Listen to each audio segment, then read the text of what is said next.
आप देख रहे हैं श्री हरि कृपा आश्रम चैनल। संस्थापक स्वामी श्री हरि चैतन्य पुरी जी महाराज।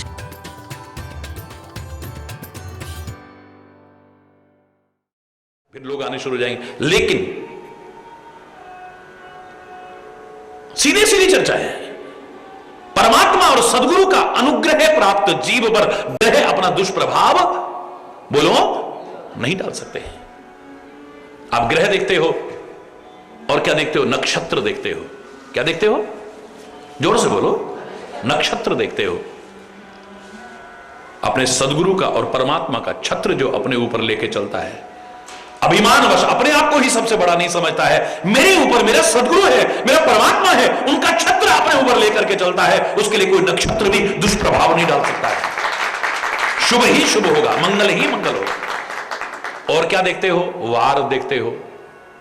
एक बार उस पर एतबार करके देख, उससे प्यार करके देख, कोई वार भी बुरा नहीं हो सकता है। सती गति और सूरमा जब चालें तब सिद्ध। हमने कभी नहीं देखा कि इस वार को इस दिशा में नहीं जाना और इस दिशा में नहीं जाना। 365 दिन भागता हूं और मुझे तो ये वार भी याद नहीं होता कि आज कौन सा वार है। हरि बोल रहा है। आनंद ही आनंद है, आनंद ही आनंद है।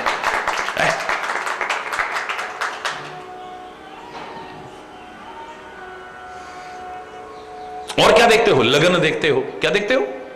लगन। एक बार अपने सदगुरु की और परमात्मा की सच्ची लगन लगा के देखो ना, लगन भी गलत नहीं हो सकती। मोहिलागी लगन, मोहिलागी लगन, गुरु चरणन की, हरि चरणन की। मोहिलागी लगन, मोहिलागी लगन, गुरु चरणन की, हरि चरणन की। हरि बोल, हरि बोल, हरि बोल, हरि बोल, हरि बोल, हरि बोल, हरि बोल, हरि बोल, हरि बोल, हरि बोल, हरि बोल, हरि बोल। मोहिलागी लगन, मोहिलागी लगन, गुरु चरणन की, हरि चरणन की। लगन हरि से लगा बैठे जो होगा, लगन हरि से लगा बैठे जो होगा देखा जाएगा। उन्हें अपना बना बैठे जो होगा देखा जाएगा। लगन हरि से लगा बैठे जो होगा देखा जाएगा। लगन हरि से लगा बैठे जो होगा देखा जाए, जो होगा, जो होगा देखा जाएगा। लगन हरि से लगा बैठे जो होगा देखा जाएगा। लगन हरि से लगा बैठे जो होगा देखा जाएगा। हरि बोलना। आकर के लगन सुनाइए। हरि बोल।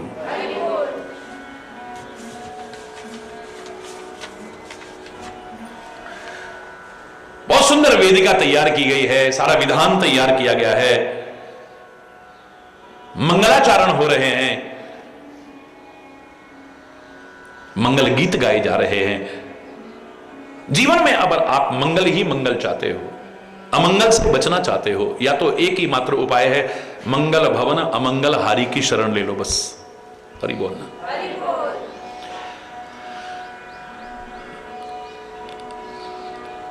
उसके गुणानुवाद करो। मंगल करण कलिमल हरण तुलसी कथा रघुनाथ की। उसका गायन करो, उसके यश का गायन करो, उसके गुणों का गायन करो। जग मंगल गुण ग्राम राम के, दान मुकुति धन धर्म धाम के। जो पवित्र आत्माएं हैं, दिव्य आत्माएं हैं, उनकी शरण ले लो। गंगा की तरह जिनका जीवन निर्मल है। गंग सकल मुद मंगल मूला। मंगल ही मंगल शब्द आता है इन सब में। हरि बोलना। जो मैंने उस दिन भी आपसे कहा और बार बार कहूंगा, कि मंगल पर जीवन है या नहीं, मंगल पर लोग रह पाएंगे कि नहीं, मंगल पर कभी बस्तियां बसेंगी कि नहीं, मंगल पर कभी था या नहीं और अब है कि नहीं, ये वैज्ञानिकों का काम है, उन्हें करने तो है। काहे के चक्करों में पड़ रहे हो? ये रिसर्च वैज्ञानिकों को करने दो, इस बहस में वैज्ञानिकों को पढ़ने दो। तुम्हारे पास कहां है इतना समय? मंगल पर जीवन है या नहीं छोड़ो इस बात को, तुम अपने जीवन को मंगलमय बनाओ। मजा तब है तुम जहां रहो वहां मंगल हो जाए। जंगल में भी रहो तो वहां मंगल हो जाए। हाय महाराज जी जंगल में मंगल हो गया, अरे बोलना। संत जहां रहते हैं, महापुरुष जहां रहते हैं, दिव्य आत्माएं जहां रहती हैं, वह जंगल में भी मंगल हो जाता है। तुम जीवन को मंगलमय बनाओ। कोई भी कार्यक्रम अधूरा है, सर्वप्रथम मंगलाचरण किया जाता है। वैदिक मंत्रों का उच्चारण किया जाता है। वेदों का अपना महत्व, संस्कृत का अपना महत्व, श्लोकों का अपना महत्व, मंगलाचरण का अपना महत्व, लेकिन मंगल में आचरण यदि ना हुआ तो सब अधूरा है। मंगल आचरण भी तो होना चाहिए। मंगलाचरण गाने के साथ साथ मंगल आचरण भी होना चाहिए।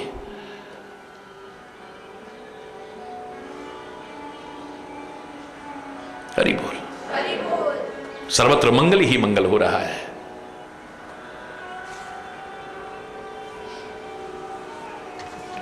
सुंदर सिंहासन बनाया गया, अति दिव्य सुहावना, कहते हैं ब्रह्मा जी ने निर्माण किया। हरि बोलना। और सबके चरणों में सिर नवा करके भगवान शिव उस पर विराजमान हो जाते हैं। भगवान है फिर भी सबको सिर झुका रहे हैं। यही तो महानता की निशानी है कि जो जितना महान होता जाएगा, बड़प्पन जितना आएगा, उतना ही विनम्र, उतना ही सरल, उतना ही सादगी परिपूर्ण, उतना ही सहज होता जाएगा और निराभिमानी होता जाएगा। जिन शाखाओं पर फल लगते हैं नमनी शुरू हो जाती हैं, झुकनी शुरू हो जाती है। नीरस बादल बहुत ऊंचे दिखाई देते हैं, लेकिन जिन बादलों में रस भर जाता है, जल भर जाता है, नीचे आ जाते हैं।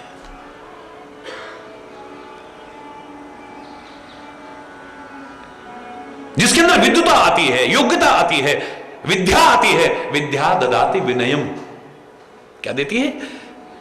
विनय प्रदान करती है, विनम्रता प्रदान, अहंकार प्रदान। हां, कुपात्र के पास चली जाए तो विद्या विवादाय, उस व्यक्ति की विद्या विवाद के काम आती है। तू ज्यादा जानता है क्या? वो लड़ता रहता है, बहस करता रहता है खाली, नहीं इसका अर्थ ये हो ही नहीं सकता, नहीं इसका अर्थ, वो इसी विवादों में उलझा रहता है सारी जिंदगी, और ऐसे ही एक दिन चला जाता है। हरि बोलना। संशयों में उलझा हुआ, विवादों में उलझा हुआ चला जाता है, कुछ कर नहीं पाता है वो। कुपात्र के पास विद्या चली जाती है, विवाद करता है, सुपात्र के पास जाती है, विनम्र होता जाता है। कुपात्र के पास धन इत्यादि चला जाता है, अभिमान में अकड़ जाता है, उसका दुरुपयोग करता है, गंदे व्यसन लग जाते हैं, किसी को कुछ समझता नहीं है, नष्ट हो जाता है एक दिन। लेकिन सुपात्र के पास जब वो धन जाता है, वो परोपकारी होकर के सहयोग करता है।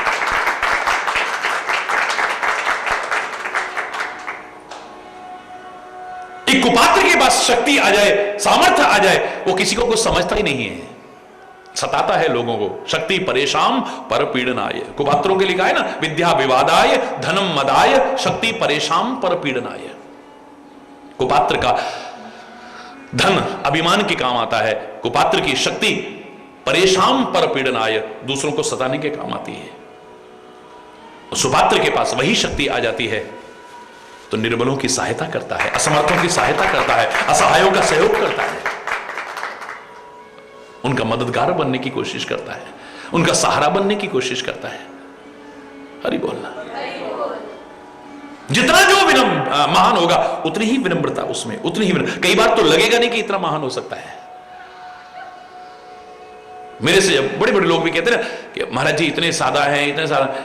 अरे मैंने कहा भैया मैंने इतनी सादगी अभी नहीं अपनाई, जो बचपन में एक उदाहरण पढ़ा था, कोशिश करता हूं उससे भी ज्यादा और सादा बनूं।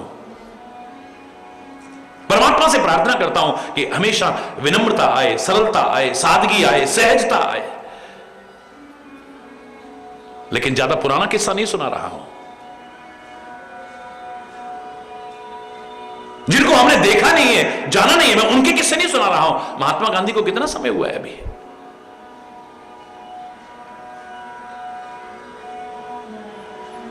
अफ्रीका से जब आए हैं, हिंदुस्तान भर में कितना स्वागत, कितना सत्कार। बिहार के चंपारण की ओर जा रहे हैं ट्रेन में, उस जमाने में थर्ड क्लास भी होती थी, थर्ड क्लास में सफर कर रहे हैं। हरि बोलना।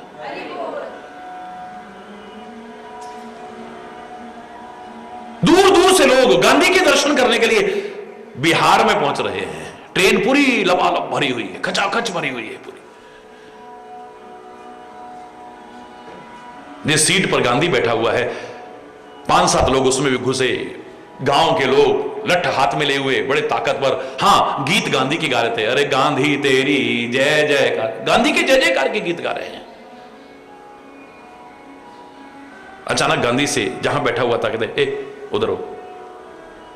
गांधी जी खिसके एक बैठ गया, दूसरा कहते, ए और वो भी बैठ गया, तीसरा आया, ए उधर हो, वो भी बैठ गया। और गीत भी गांधी के गाए जा रहे हैं, उन्हें पता ही नहीं कि सामने कौन है। इतना मैंने कहा, अभी सादा नहीं बना हूं मैं। हरि बोलना। नमन है ऐसे महापुरुषों को।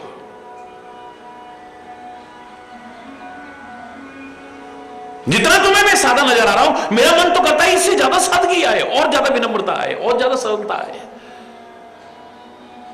तो मेरे रोंगटे खड़े हो जाते हैं ऐसे महापुरुषों की उस सादगी को सुनकर के, सहजता और सरलता को सुनकर के। कहते हैं एक व्यक्ति और आया, वो खुद बैठा, अब जगह नहीं थी तो गांधी नीचे बैठ गया। अखबार था पास में, एक अखबार बिछाया और दूसरे अखबार को पढ़ने लगा, नीचे बैठ गया है। और ये गांधी के जय जयकार करते हुए उसके साथ दुर्व्यवहार। अब इन्होंने देखा ये डर गया, तो आदमी कई बार किसी की विनम्रता को कमजोरी समझ बैठता है, तो जानबूझ के उसका अपमान कर रहे हैं, तिरस्कार कर रहे हैं। गांधी चुपचाप अपना अखबार पढ़ने में लगा हुआ है। तो कहते हैं बदतमीजी की पराकाष्ठा हो गई, एक व्यक्ति ने थूक दिया वहां पर। जब एक व्यक्ति ने वहां पर थूक दिया तो गांधी ने बिना कुछ कहे अखबार का एक छोटा सा टुकड़ा फाड़ा, थूक को पोंछ करके खिड़की के बाहर फेंका, फिर अखबार पढ़ने लगे। उसने फिर थूक दिया। हरि बोल। गांधी ने फिर ऐसे किया, फिर बाहर फेंक दिया।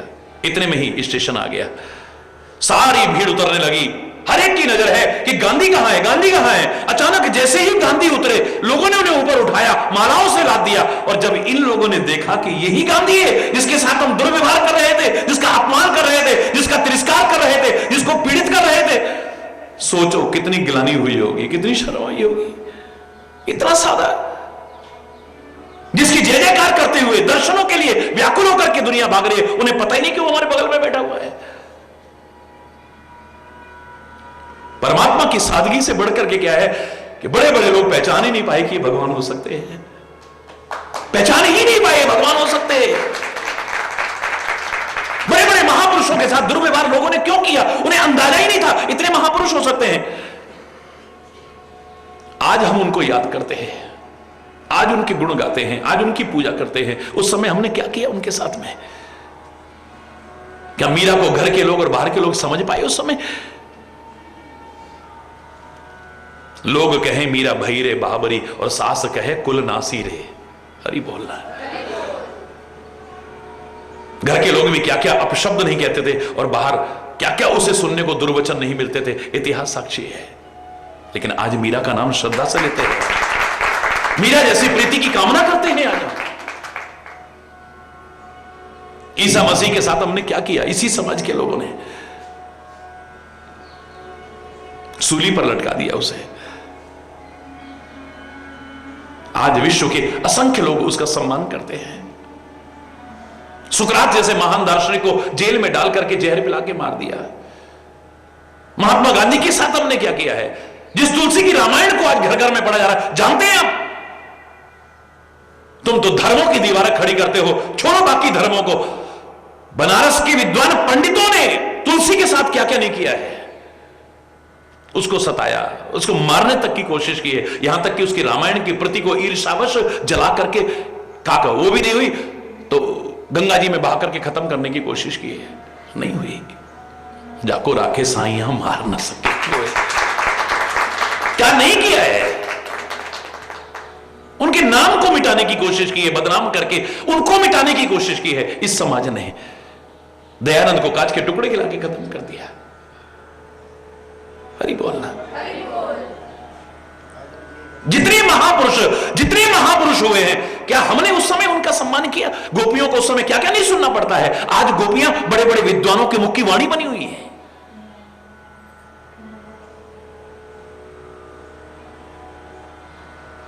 हरि बोलना।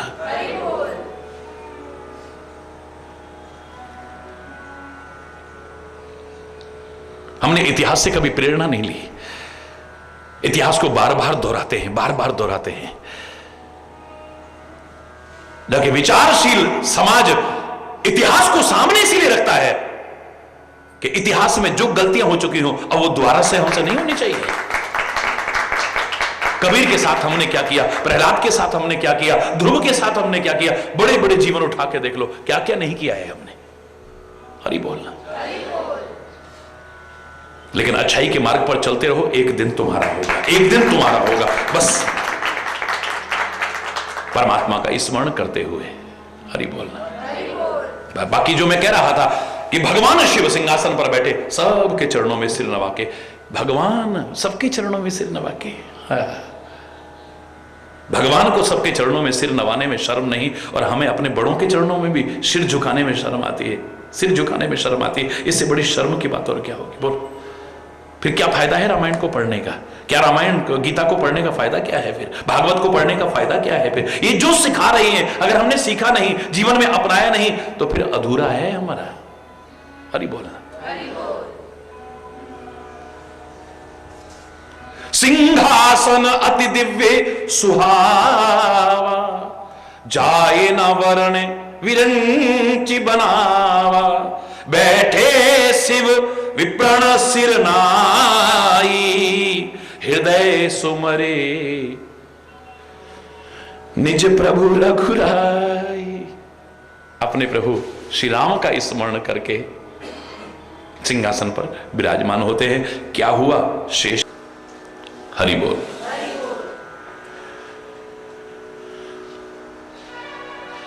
सबको सिर नवा के और हृदय में परमात्मा का स्मरण करते हुए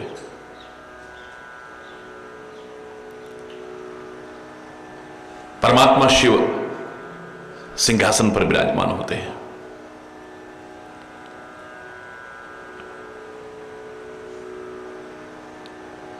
कोई भी कार्य करो, जहां सफलता के लिए बहुत सारे पहलुओं का उल्लेख किया है, वहीं पर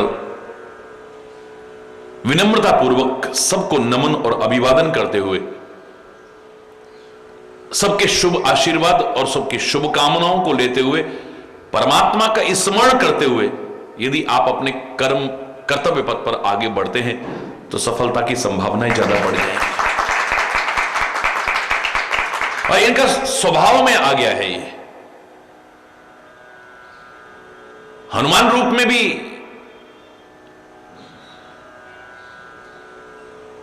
कोई भी कार्य प्रारंभ करते हैं तो अस कहनाए सब न कहूं माथा, चलो हर्ष ही धरी रघुनाथा।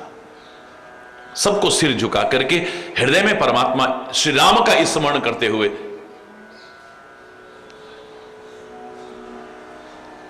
अपने कार्यक्षेत्र में आगे बढ़ते हैं।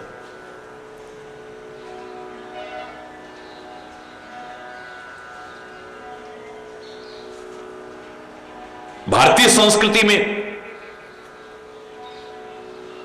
बड़ों का, बुजुर्गों का अभिवादन करना, उनके आशीर्वाद लेना, चार चीजों को अवश्य ही प्राप्त कराता है, ये मान्यता है।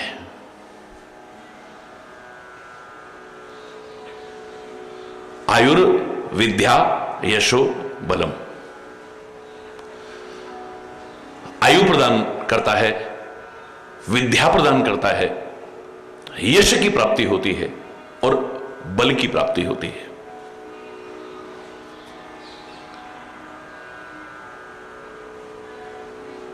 मेरे परमात्मा श्री राम स्वयं मर्यादा का पालन करते हुए विनम्रता पूर्वक किसके आगे नहीं झुकते हैं। बाल्यावस्था से ही प्रसंग प्रारंभ हो जाता है। प्रातः काल उठ के रघुनाथा, मात पिता गुरु ना वही माथा। माता पिता के चरणों में प्रणाम करते हैं, गुरुदेव के चरणों में प्रणाम करते हैं।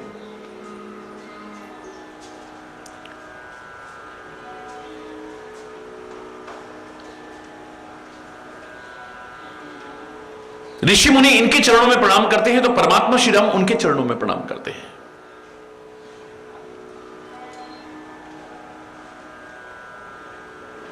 आशीर्वाद के महत्व का वर्णन किस ग्रंथ ने नहीं किया है।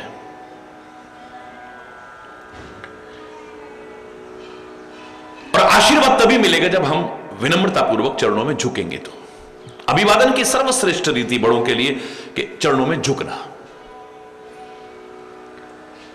हाय हेलो से अच्छा है कि आपने अभिवादन किया, जय श्री हरि, जय श्री कृष्ण, राधे राधे, सत श्री अकाल, जय माता दी, विभिन्न प्रकार के बड़े सुंदर सुंदर परमात्मा के नाम से परिपूर्ण आपने संबोधन किए, बड़ी अच्छी बात है।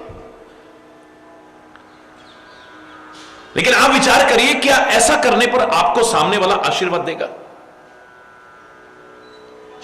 हृदय से तो क्या, जवान से भी आशीर्वाद नहीं निकलेगा। ज्यादा से ज्यादा जो आपने नाम लिया है परमात्मा का, वो दुगना करके मिल सकता है। आपने कहा राम राम, राम राम भैया राम राम, दुगना करके चाहे मिल जाए। राधे राधे राधे राधे राधे राधे राधे राधे, जय श्री कृष्ण जय श्री कृष्ण जय श्री कृष्ण, यही मिलेगा आपको लौटा करके, आशीर्वाद नहीं मिलेगा। अगर आप ये चाहते हैं कि बड़े आपको आशीर्वाद दें जिसके महत्व को नकारा नहीं जा सकता है, तो विनम्रतापूर्वक चरणों में झुक जाइए, आशीर्वाद अपना।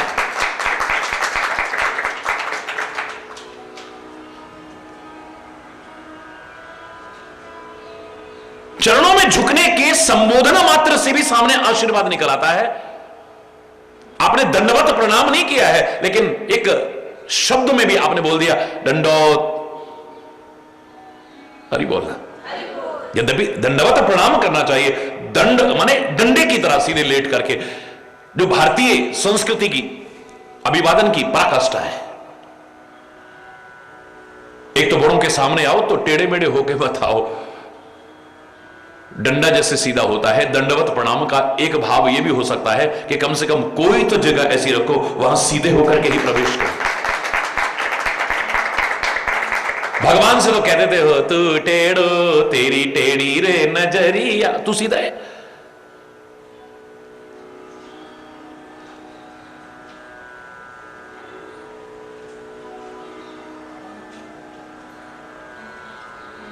मथुरा तेरी टेढ़ी वृंदावन टेढ़ो, बड़े प्यार से गाते हैं हम लोग।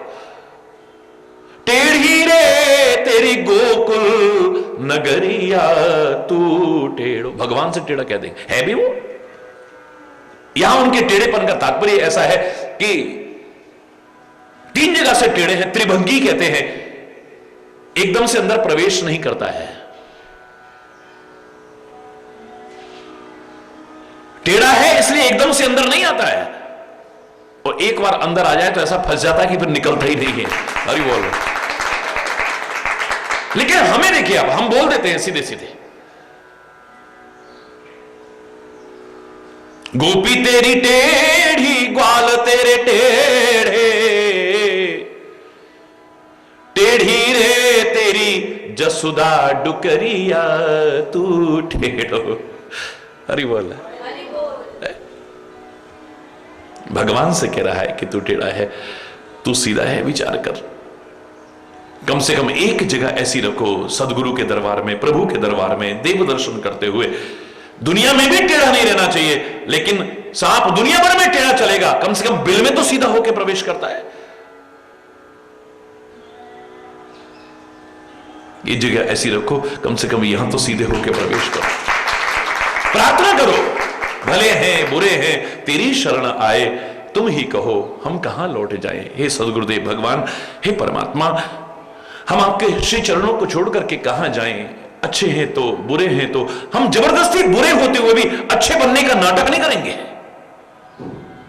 भले हैं बुरे हैं, तेरी शरण आए, जैसे भी हैं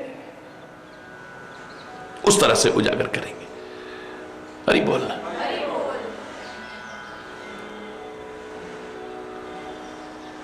आपने दंडवत नहीं किया है, या ब्रिज में खास तौर से किसी महापुरुष को देखो, दंडवत दूर से, सुखी रहो, फिर कोई नहीं कहेगा राधे राधे हरि बोल या ऐसा, फिर नहीं, आशीर्वाद निकलता है। पाए लागू, पाए लागन है तो एकदम से आपके मुख से आशीर्वाद निकलता है। पंजाब में जाओ, पैरी पहनना, पैर में पड़े नहीं पड़े, लेकिन इतना भी कहते जीते रहो बेटा, सुखी रहो, अपने आप निकलता है। परमात्मा का नाम लेंगे आपको दुगना होकर के मिल सकता है, लेकिन आशीर्वाद तो बड़ों का तभी मिलेगा जब विनम्रता पूर्वक चरणों में झुक जाओ।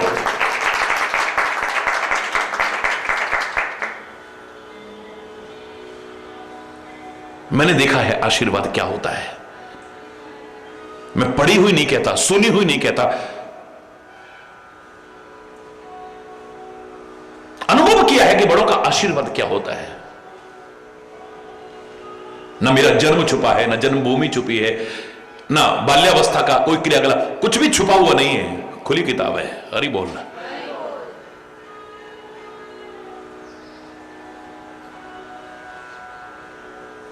प्रशंसा के लिए नहीं कह रहा हूं, अभिमानवश नहीं कह रहा हूं, क्षमा चाहते हुए कहूंगा, मात्र प्रेरणा देने के उद्देश्य से और इस प्रसंग को आगे बढ़ाने के उद्देश्य से कह रहा हूं।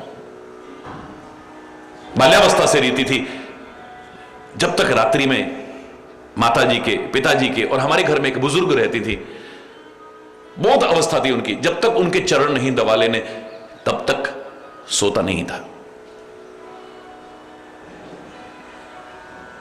और एक जिसका मेरा मजाक भी उड़ता था कई बार, हर एक के पैर छूना, जो मिल जाए, ये नहीं देखना है कि ये छोटा है बड़ा है, जो अपने से थोड़ा बड़ा मिला, ये छोटी जाति का है बड़ी जाति का, कोई बिना किसी भेदभाव के कोई भी बड़ा मिल गया, खेतों में काम करने वाले मजदूर भी आ गए, कोई भी व्यक्ति आ गया, पैर छू लेना। कई बार सुनना भी पड़ता था, ये तुम्हारी औकात के हैं, इनके पैर छूते हो तुम, ये बराबरी के हैं, ये फलाना है, ये ठिकाना है।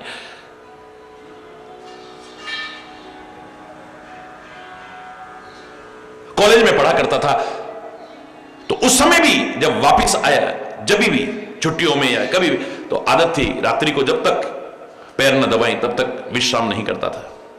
एक दिन माताजी के पैर दबा लिए, पिताजी के पैर दबा लिए, उन बुजुर्ग के पैर दबा रहा था और तब तक दबाता था जब तक वो नहीं कहते बेटा सो जाओ। उस दिन उन्हें नींद आ गई, वो कहना भूल गई। हरि बोल।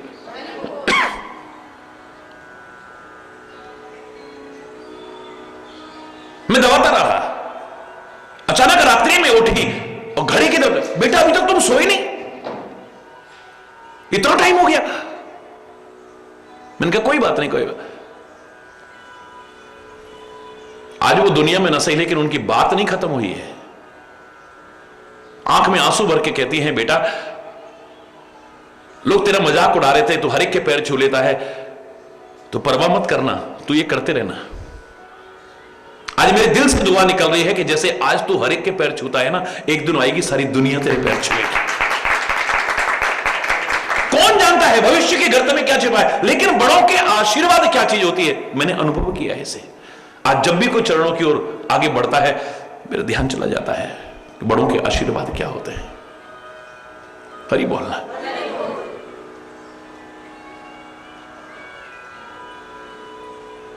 बड़े बद्दुआ नहीं देते हैं, लेकिन फिर भी ऐसा व्यवहार करना कि उनके दिल की दुआओं को ही निकले, दिल से आशीर्वाद निकले। ऐसा आचरण मत करना जिससे कि बड़ों के दिल से कोई बद्दुआ निकले तुम्हारे लिए। निकलती नहीं है लेकिन न निकले, मैं प्रार्थना कर रहा हूं आप। हरि बोल। महापुरुषों के आशीर्वाद के अधिकारी बनना, वरदान के अधिकारी बनना, अपने जीवन से, अपने आचरण से, अपनी क्रियाओं से, अपने व्यवहार से, अपने चिंतन से, अपने खान पान से।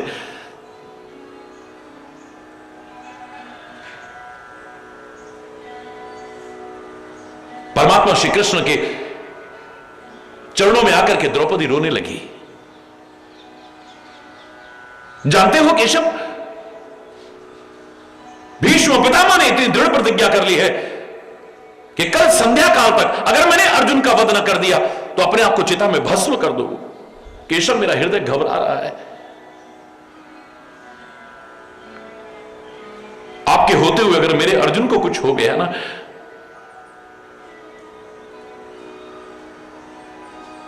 तुम्हें रक्षा करनी पड़ेगी केशव। भगवान कृष्ण कहते हैं ठीक है, जाओ, विवाह के समय जो तुमने 16 श्रृंगार किए थे ना, 16 श्रृंगार करके आओ युद्ध भूमि में। हरि बोलना, 16 श्रृंगार करके आओ। मजाक कर रहे हो केशव? मेरे हृदय पर क्या बीत रही है उसे समझे बिना आपको मजाक सूझ रहा है। भगवान कृष्ण कहते हैं जो मैं कह रहा हूं वो करो, 16 श्रृंगार करके आओ तुम। भगवान कृष्ण के कहने पर 16 श्रृंगार करके आए। अब बोलो केशव, घूंघट करो, हरि बोलना। क्या बात कर रहे हो? मैं जो कह रहा हूं वो करो ना, तुम घूंघट करो। लो, घूंघट कर लिया। अब बोलो। बोले इस समय पितामह पूजा में बैठे होंगे, जाओ उनके चरणों में गिर जाओ।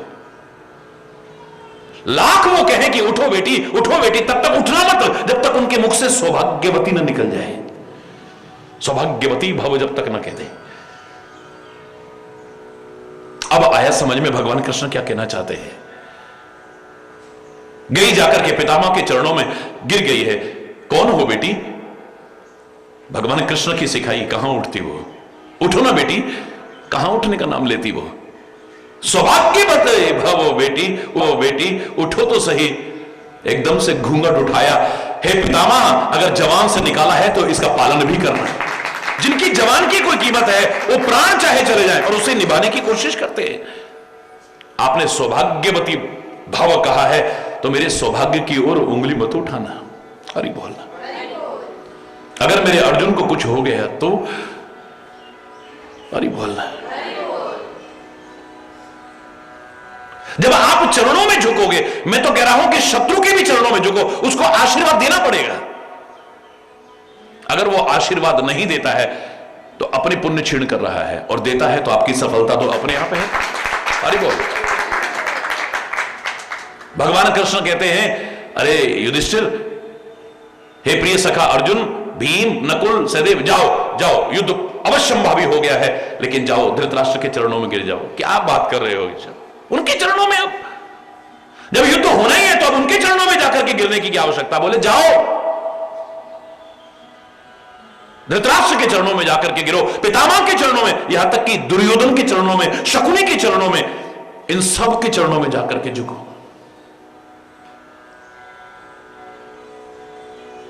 केशव, अच्छा नहीं लगता है अब ऐसे आपके मुंह से? बोले नहीं,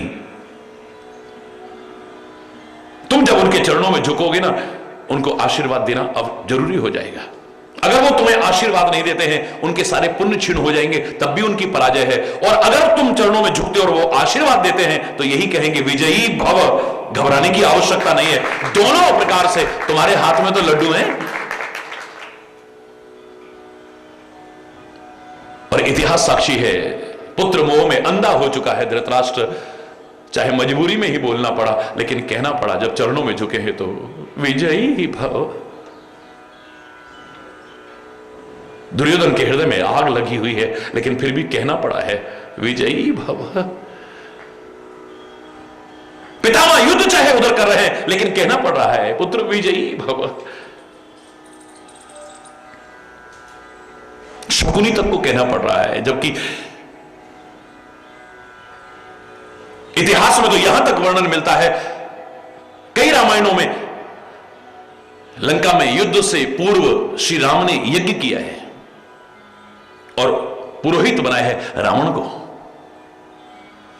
और जब यज्ञ संपूर्ण हुआ है तो कहते हैं श्री राम रावण के चरणों में झुके हैं, और उसको भी कहना पड़ा विजयी भव। शत्रु के चरणों में भी जब आप झुकते हैं, उसका भी कर्तव्य बन जाता है आशीर्वाद देना। और जब आप बड़ों के, हितैषियों के चरणों में झुकोगे, उनके दिल से दुआएं ना निकले, ऐसा कैसे हो सकता है? मैं परमात्मा तक जब सबके चरणों में झुकने को तैयार, बताइए हनुमान जी सीता की खोज में आगे निकले। आप क्या बोलते हो सुंदरकांड में? अस कही नाये सवन कहूं माथा, चले हर्षी ही धरी रघुनाथ। उनको जो समझाना था वो समझाया, और ऐसा कह करके अस कहे नाय सवन कहूं माथा, सबके चरणों में सिर झुकाया है। ये नहीं कहा ये कोई हमारी औकात के, ये तो साधारण वानर, ये साधारण भालू, ये साधारण वो, इनके चरणों में मैं क्यों झुकाऊं? साक्षात भगवान का स्वरूप है, सबके चरणों में सिर झुका रहे हैं कि सबके अंतर से आशीर्वाद निकलेंगे, शुभकामनाएं निकलेंगी, मेरे मार्ग को प्रशस्त करती चली जाएंगी, मेरी सफलता में सहायक बनती जाएंगी। पता नहीं किसके मुख का निकला आशीर्वाद, किसके मुख की निकली शुभकामना मेरे मार्ग में आने वाली बाधाओं को ढाल दे। हरि बोल। साक्षात भगवान शिव सिंहासन पर बाद में बैठते हैं, पहले बैठे शिव प्रण सिर नाई, सबके चरणों में सिर झुका और हृदय सुमिर निज प्रभु रघुराई। हृदय सुमिर, हृदय में अपने परमात्मा श्री राम का स्मरण करते हैं। परमात्मा का स्मरण सबके शुभकामनाएं और आशीर्वाद और आपकी मेहनत किसी भी क्षेत्र में आगे बढ़ना सफलता दिलाएगी। मैंने आपसे कहा था मुझे इतना अच्छा लगा, आईएएस जिसने टॉप किया, आईएएस टॉप किया जिसने, पूरे हिंदुस्तान में टॉप किया, उसका इंटरव्यू पढ़ा मैंने। उस बच्चे का इंटरव्यू बहुत अच्छा लगा कि आप अपनी सफलता का श्रेय किसको देते हैं। धन्य है वो बच्चा। मालूम है उसने क्या कहा? परमात्मा की कृपा, गुरुओं का मार्गदर्शन, बड़ों के आशीर्वाद, मेरे साथियों की शुभकामना और मेरी मेहनत सब मिलकर के रंग लाई है। परमात्मा की कृपा, गुरुओं का मार्गदर्शन, बड़ों के आशीर्वाद, साथियों की शुभकामना और मेरी मेहनत। अपनी मेहनत को सबसे बाद में कह रहा है। हरि बोल।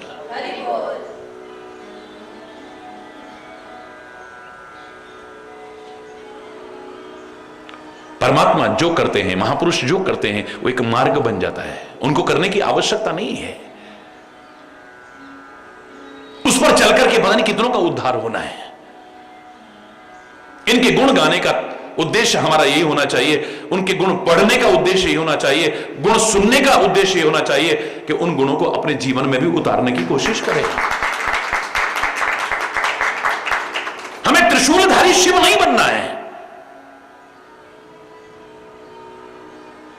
हमें नरमुंडों की माला पहनने वाला शिव नहीं बनना है, हमें शमशान की राख लपेटने वाला शिव नहीं बनना है, हमें बागंबर लपेटने वाला शिव नहीं बनना है, शमशान या कैलाश में रहने वाला शिव नहीं बनना है, लेकिन कल्याणकारी शिव तो बनना है, परोपकारी शिव तो बनना है, विनम्र निरभिमानी शिव तो बनना है, जीवन के परम रहस्य को जानने वाला शिव तो बनना है। हमें अवध बिहारी नहीं बनना है, दशरथ अजिर बिहारी नहीं बनना है, हमें धनुर्धारी नहीं बनना है, लेकिन राम की जैसी आचरण और मर्यादाओं को अपनाने वाला राम तो बनना है। हमें बांसुरी बजाने वाला कृष्ण नहीं बनना है, हमें गौएं चराने वाला कृष्ण न बनना हो बेशक, हमें गोवर्धन उठाने वाला कृष्ण न बनना हो बेशक, विभिन्न प्रकार की लीलाओं को करने वाला कृष्ण न बनना हो, लेकिन कृष्ण जैसी गीता की मनोभूति रख करके कर्म भक्ति और ज्ञान का समन्वय स्थापित करके अपने जीवन को दिव्यता की ओर बढ़ाने वाला कृष्ण तो बनना है। किसी भी कार्य को छोटा न समझने वाला कृष्ण तो बनना है। आज ज्यादातर बच्चे, मैं हमेशा कहा करता हूं, बेरोजगार क्यों हैं? जनसंख्या बहुत बढ़ गई, रोजगार उतने हैं नहीं, नौकरी मिलती नहीं, बड़ा काम करने की घर में सामर्थ्य नहीं है, छोटा करने में शर्म आती है। अरे बोल, वो त्रिलोकपति, चलो दुनिया में आया है तो फिर भी नंद को लाला, जिसकी एक हैसियत है, 9 लाख गैया नंद बाबा की एक हैसियत है, लेकिन उसके बावजूद भी घर में गाय चरा जाती है तो वो गोपाल बनने में कोई संकोच नहीं करता है, घर की हैसियत से चलता है। हां, गंवार ग्वाला नहीं बना रहता है, गाय चराते चराते भी अपने मस्तिष्क के चिंतन के स्तर को इतना ऊंचा उठाता है कि महाभारत की युद्ध भूमि में कभी उसमें से गीता का संदेश निकलता है तो दुनिया वाह वाह कर उठती है, वाह वाह कर उठती है। गाय चराते भी योग्यताओं को इतना निखारता है कि कभी उसे द्वारिकाधीश भी बनना पड़े, राजाधिराज भी बनना पड़े, कुशल शासक और प्रशासक भी बनना पड़े तो वो भी बन के दिखा देता है। हरि बोलना।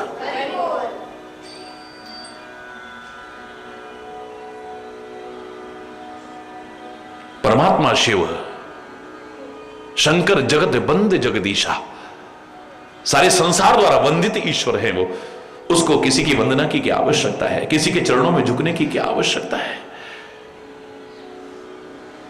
वो कहता है जब मैं झुकता हूं तो तुम्हें झुकने में शर्म क्यों आती है। जितना बड़प्पन होगा उतनी विनम्रता होगी, सरलता होगी, सहजता होगी, सादगी होगी उतनी ज्यादा। ये तुम्हारी महानता की निशानी होगी, आगे बढ़ने का मार्ग तुम्हारा प्रशस्त करेगा। हरि बोल। मुनियों ने पार्वती को भी बुलाया, सखियां श्रृंगार करके ले आई।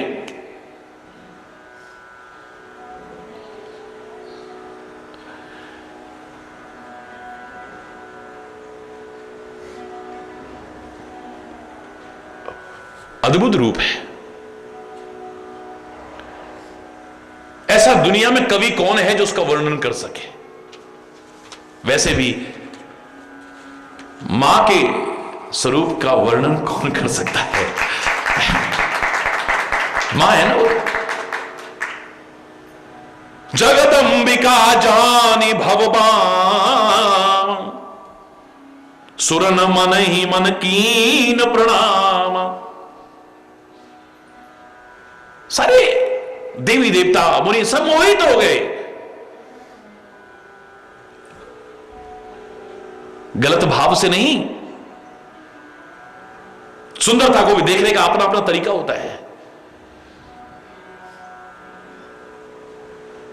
शिवाजी ने भी देखा सुंदरता को, देखते रह गए, एकटक देखते रह गए। लोगों ने कहा लगता है शिवाजी आकर्षित हो गए हैं।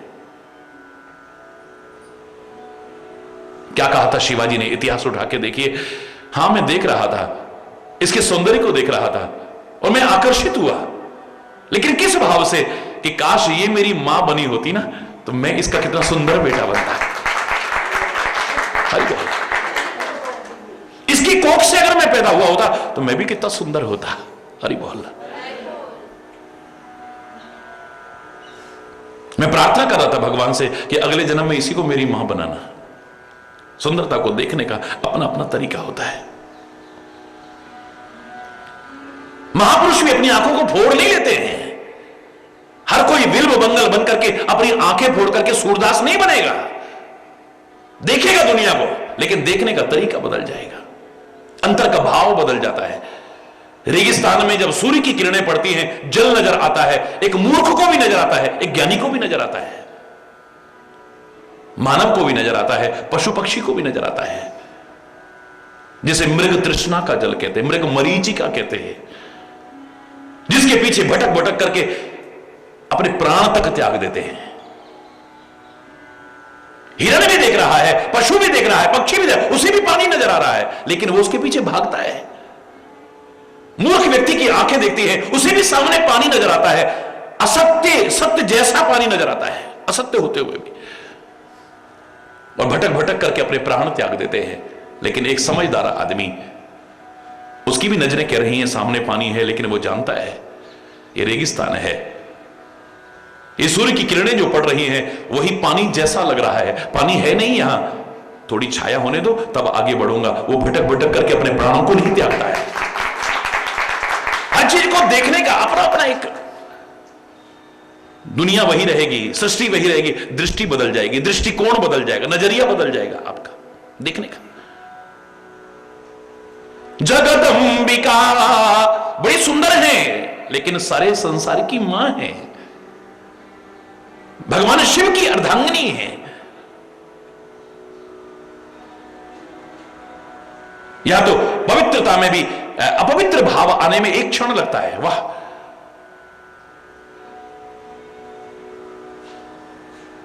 न स्थान का लिहाज रहेगा, न रिश्ते का लिहाज रहेगा, न संबंधों की गरिमा रहेगी, मन में कलुषितता आने में एक क्षण बोलना है।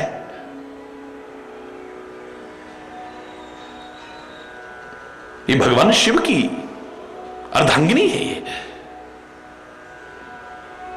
सारे संसार की मां है। ये देवताओं ने देख करके मन ही मन में प्रणाम किया है। सुंदरता मर्याद भवानी, इससे ज्यादा सुंदरता कहीं होती हो पता ही नहीं है, सीमा है उसकी। जाए न कोटि हूं बदन बखान, करोड़ों मुख से भी वर्णन करो, जगदंबा की सुंदरता का वर्णन नहीं किया जा सकता है। कोटि हूं वदन नहीं बने वर्णत, जग जननी शोभा महा, सकुच कहत श्रुति शेष सारद, मंदमति तुलसी कहा।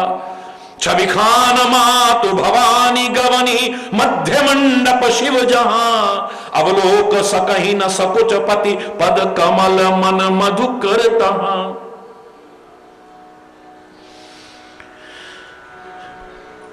सारी संसार की मां जगदंबा की शोभा का वर्णन करोड़ों मुखों से भी वर्णन नहीं किया जा सकता है। वेद भी नहीं कर सकते, शेष भी नहीं कर सकते, सरस्वती भी नहीं कर सकती है। तुलसी कहता है मैं मंदमती क्या वर्णन करूं उसका। हरि बोल। भगवान शिव जिस मंडप में थे, मां पार्वती वहां पहुंची। मर्यादा है, देख तो नहीं सकती हैं, लेकिन नजरें कहां चली गई हैं? चरणों में चली गई हैं। जिस जीवन में मर्यादा नहीं है, समझ लेना कि दुखों, कष्टों और विपत्तियों को निमंत्रण देना है।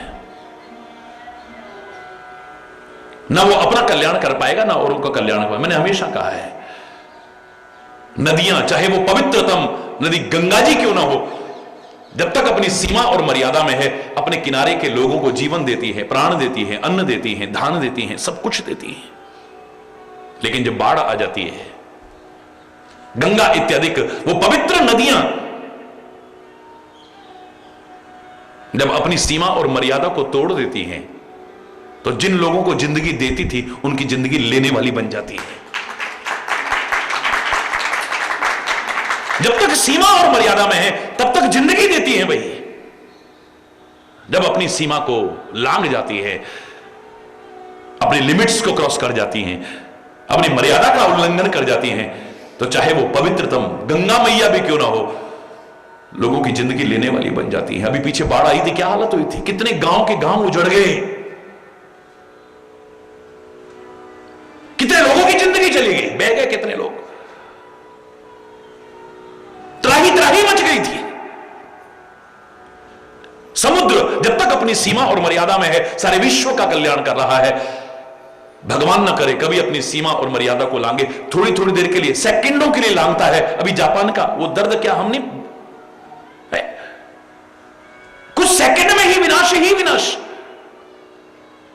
सागर अपनी सीमा और मर्यादा को लांग गया, शहरों में प्रवेश कर गया, नगरों में प्रवेश कर गया, पूरे शहर उजाड़ करके रख दिए। और भारत तो उस दर्द को अभी कैसे भूल सकता है जो कुछ वर्ष हमने पहले झेला है। लाखों लोगों की जिंदगियां गई, उस सुनामी का कहर जो बरपा था, कितने अनाथ हो गए, कितनी गोदियां उजड़ गई, कितनी मांगें सूनी हो गई, कितने घरों के चिराग बुझ गए।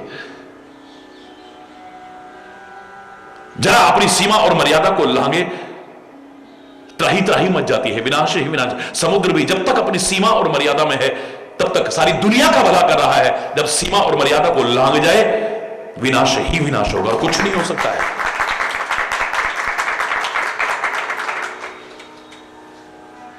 चाहे वो मां जानकी का प्रतिबिंब ही क्यों ना हो,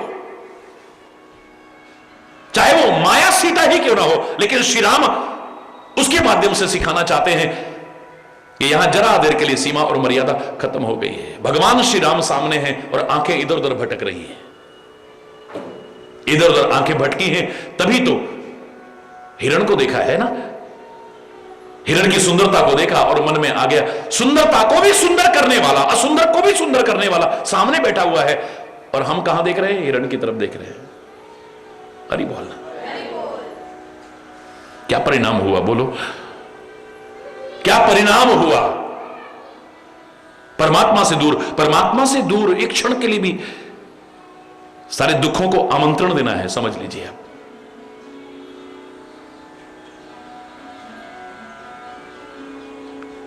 मुझे लगता है कि संसार के जीवों को परमात्मा माया सीता को माध्यम बना करके कहना चाहते हैं, ऐ संसार के लोगों, ये दुनिया के आकर्षण में अगर उलझ जाते हो और मुझसे दूर होते हो, मांगोगे नकली सोने की खाल हिरण की, तो क्या मैं सोने की लंका में भी तुम्हें पहुंचा दूं, लेकिन मुझसे दूर होकर के तुम सुखी हो पाओगे, इस भ्रम में मत रहना। सोने की खाल ला दो, सोने की खाल ला दो, सोने की खाल नहीं, सोने की लंका में पहुंच जाओ तुम, लेकिन भगवान से दूर होकर के तुम सुखी रह पाओगे, इस भ्रम में मत जीना। अपनी सीमा और मर्यादा को जहां हम लांघते हैं, कोई भी क्यों ना हो, दुखों को निमंत्रण देता है, याद रखना। कर्म करते समय पता नहीं चलता है, जब उसका फल भोगते हैं तब पता चलता है।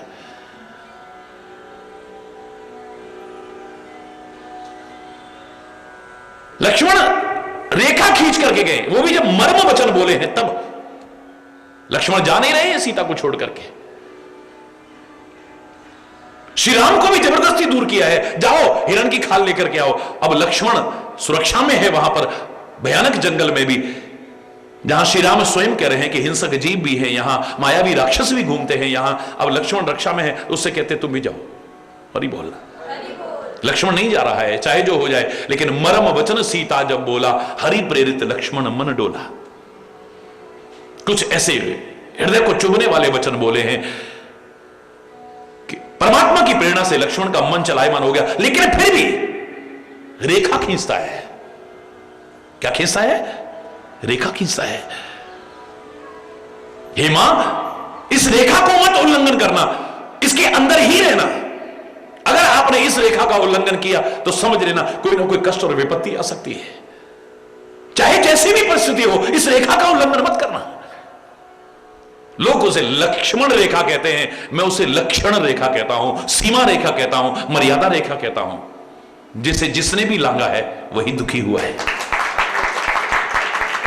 जिसने भी लांघा है, अपनी लिमिट्स को क्रॉस किया है, अपनी मर्यादाओं का पालन नहीं किया है, वही दुखी हुआ है। याद रखना, कितनी बड़ी मर्यादा है। इतने लोग बैठे हुए हैं और मैं नजरें उठा करके देखूं, आज की तरह नहीं है कि फोटो भी खिंचाना है, उसके मुंह में वो खाना डाल रहा है, उसके मुंह में वो डाल रहा है, ये नहीं। एक मर्यादाएं होती थी भारतीय संस्कृति में, एक शर्म होती थी, एक लाज होती थी, एक हया होती थी। ऊपर आंख उठा के भी नहीं देख सकती हैं, तो क्या करती हैं? पद कमल मन मधुकर तहां। संकोच और मर्यादा के कारण आंख उठा के तो नहीं देख सकती हैं, लेकिन चरण कमलों में ही अपने मन को भौरा बना दिया है। जैसे कमल के अंदर भौरा मस्त हो जाता है, वह चरण कमलों में ही मस्त हो गई। जो चरण कमल के महत्व को समझता है ना, उसको तो चेहरे की तरफ भी देखने की आवश्यकता नहीं पड़ती है। महापुरुषों के, सदगुरु के बस चरण कमलों के निगाह रखता है, और वो चरण जिधर ले जाना चाहते हैं उधर चल करके जीवन का कल्याण करता है। हरि बोल।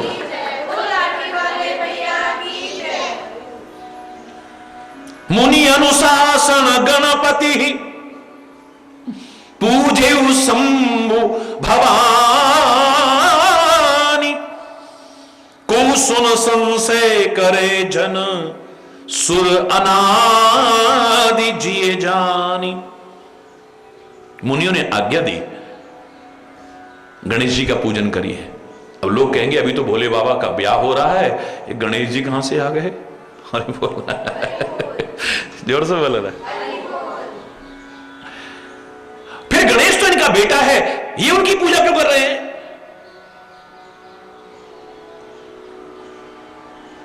गणेश पद है, गणों के ईश्वर यानी गणेश। और देव जो होते हैं ये ऐसा नहीं कि आज पैदा हुए फिर खत्म हो गए, पैदा हुए खत्म हुए, नहीं, सुर अनादि जी जान, ये अनादि हैं, इनका कोई आदि नहीं, इनका कोई अंत नहीं है।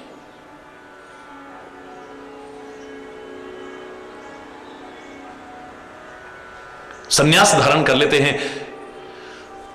तो जो जन्मदाता माता पिता हैं वो भी चरणों में आके झुकते, उस समय फिर बेटा नहीं मानते, एक संत और सन्यासी के रूप में प्रणाम करते हैं। वेश की मर्यादा है, पद की मर्यादा है, वेश की मर्यादा है, वो भी चरणों में आकर के प्रणाम करते हैं। और मैं तो कहा करता हूं दिव्यताओं को इतना ऊंचा बढ़ाओ, इतना आगे बढ़ाओ कि जो तुम्हारे वंदनीय थे तुम उनके भी वंदनीय बन जाओ। अभिमान मत करना, वो भी तुम्हें वंदन करने को तैयार हो जाए, वो भी तुम्हारा पूजन करने को तैयार हो जाए, वो भी तुम्हारे आगे झुकने को तैयार, जिनको तुम झुका करते थे। ऐसा जीवन बनाओ अपना। हरि बोल। कोई सुन संशय करे जन, तुलसी कहते हैं इसको सुन करके संशय मत कर लेना कहीं मन में। हरि बोल। देव अनादि है। विवाह की जैसी वेदों में रीति गाई गई थी, महामुनि ने सो सब करवाई, वो सारी की सारी रीति का पालन करवाते हैं। मैं फिर कह रहा हूं, भारतीय संस्कृति में विवाह को एक पार्टनरशिप डील नहीं माना है। जब तक निभ गई नहीं तो हरि बोल। एक सामान्य क्रिया नहीं है, इसे भी एक धार्मिक अनुष्ठान माना गया है। इसलिए यहां पर विवाह को मात्र विवाह नहीं कहा, धर्म विवाह कहा जाता है। पत्नी को भी मात्र भोग विलास का साधन या संतान उत्पन्न करने की मशीन नहीं, धर्म पत्नी कहा जाता है। जो धर्म में भी सहभागिनी बनी, धर्म पत्नी कहलाती है। हरि बोल। जिसके बिना धार्मिक अनुष्ठान भी अधूरे माने जाएं, जो धर्म की ओर आगे बढ़ने में तुम्हारी टांग अड़ाई नहीं, तुम्हें आगे बढ़ने में रोके नहीं, बल्कि और साथ में मिलकर के धार्मिक अनुष्ठानों में भाग ले।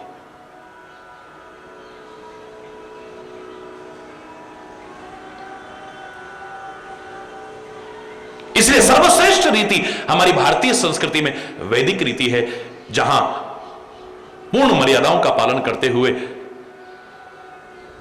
इस नव जीवन को लोग प्रारंभ करते हैं। हरि बोल।